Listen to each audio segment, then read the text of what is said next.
My name is Olivia Hayes and I'm 33 years old. 3 weeks after my grandmother's funeral, my parents invited me over for what they called an important family discussion. I honestly thought we were finally going to talk about settling Grandma's estate together. Instead, the first words out of my father's mouth were, "We've decided the house will go to your brother, Nathan. You don't deserve it." I laughed because I thought he was joking. Grandma's house wasn't just another property.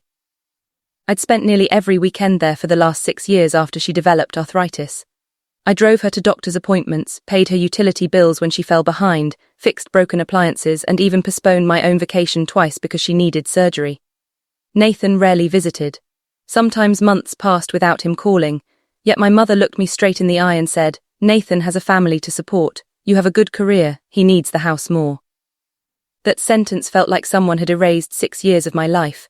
I reminded them that Grandma herself had repeatedly told me she wanted the house divided fairly. My father slammed his hand on the table. "Your grandmother isn't here anymore. This family has already decided." Then he handed Nathan a shiny new house key while everyone smiled and congratulated him.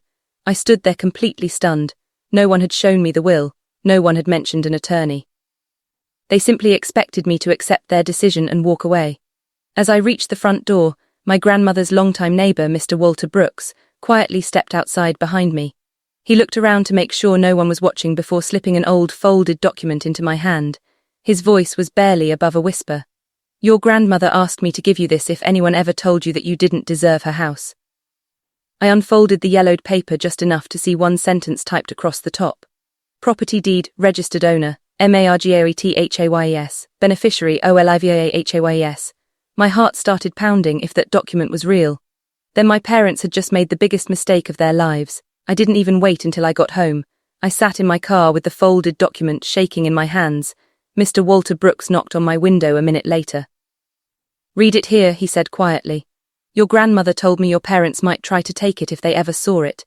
He handed me a small envelope. "She said you'd know when the time was right." That night I locked every door in my apartment before opening both documents. The first paper wasn't just a copy of the deed. It was the original registered property deed, signed 8 years earlier, owner, Margaret Hayes, transfer on death, beneficiary, Olivia Hayes. I read it 3 times. Then I opened the envelope. Inside was a handwritten letter in Grandma's familiar handwriting.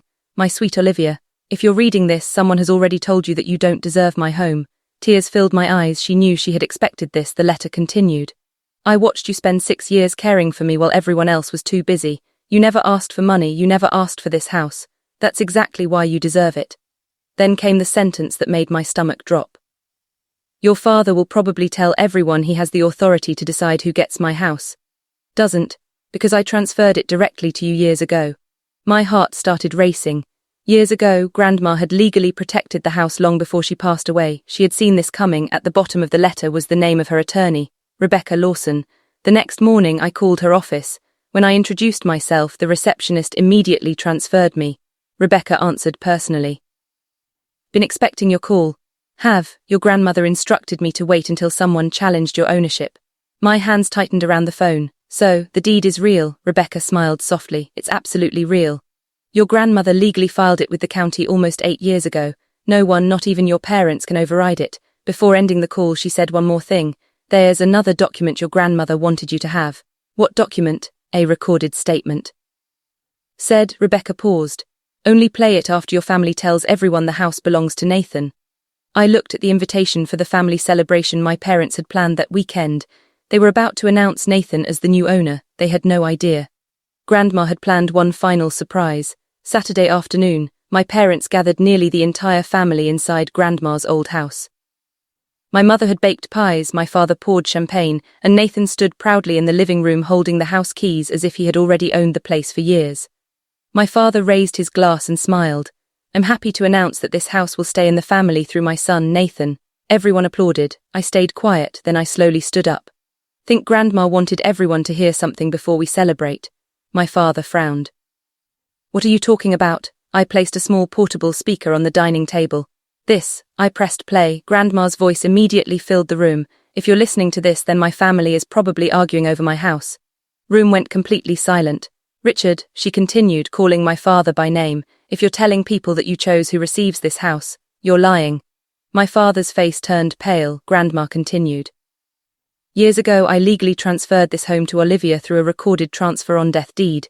No one can change that, not you, not Nathan, not anyone. Nathan slowly looked toward my father. You told me the lawyer approved everything. My father couldn't answer, then Grandma's voice became softer. Never asked me for this house. She earned it every single day she chose to care for me when everyone else was too busy. Several relatives lowered their heads. Everyone remembered who had driven Grandma to her appointments, who stayed overnight after her surgery, who spent every holiday with her. Grandma continued. Nathan, this isn't your fault, I love you, but love doesn't erase effort and fairness doesn't mean rewarding the person who showed up the least. Nathan quietly placed the house keys on the table. I didn't know, he whispered. Then attorney Rebecca Lawson stood up from the back of the room. Most people hadn't even noticed she'd arrived. She calmly placed certified county records beside the speaker. Recording is accurate, she said. The deed was legally filed 8 years ago. Mrs. Margaret Hayes remained the lifetime owner, but upon her passing, full ownership transferred automatically to Olivia Hayes. She looked directly at my parents. No probate vote, no family decision, legal challenge. The house has belonged to Olivia since the day Margaret passed away. Room fell into stunned silence. For the first time in my life, my parents realized they had never had the power to give my house away. Nobody moved. The only sound in the room was the ticking of Grandma's old grandfather clock. My father stared at the certified deed as if it might suddenly disappear. It didn't. My mother slowly sat down, covering her face with both hands. For the first time in my life, neither of them had an excuse. My father finally looked at me. Olivia, we thought we were doing what was best for the family. I shook my head. No, you were doing what was easiest. You expected me to stay quiet because I always have. Those words hit harder than I intended. Nathan picked up the house keys and walked over to me. I'm sorry, he said quietly. I believed Mom and Dad. I should have asked to see the will before accepting anything. He placed the keys in my hand. They belong to you. I smiled faintly. Never blamed you. I blamed the people who convinced you this was yours. Lawson gathered the legal documents before saying one final thing. If anyone attempts to enter this property without Olivia's permission, it will be considered trespassing. That sentence ended every argument. A week later, I changed every lock on the house, not because I wanted revenge, because for the first time, it truly felt like my home. As I cleaned the attic, I found one last wooden box with my name carved into the lid. Inside was Grandma's favorite teacup, a bundle of old photographs and one final handwritten letter. My dear Olivia, a house isn't valuable because of its walls, it's valuable because of the love inside it. You filled this home with love long before it legally became yours. That's why I never worried about leaving it to you. I couldn't hold back my tears. Months passed. My parents apologized more than once. They admitted they had spent years believing Nathan always needed rescuing while expecting me to carry every burden alone. Our relationship slowly improved, but it was never the same. Some trust, once broken, can be repaired, just not restored. Nathan eventually bought his own home through years of honest work. Ironically, he later thanked me. If Grandpa had left me that house, he admitted, I would have never learned to stand on my own. One sunny afternoon, I sat on Grandma's front porch with a cup of tea. The garden was blooming again. Children laughed in the neighborhood. For the first time since her funeral, the house felt peaceful. I looked at the front door and smiled. Grandma had been right. The greatest gift she left me wasn't a beautiful home.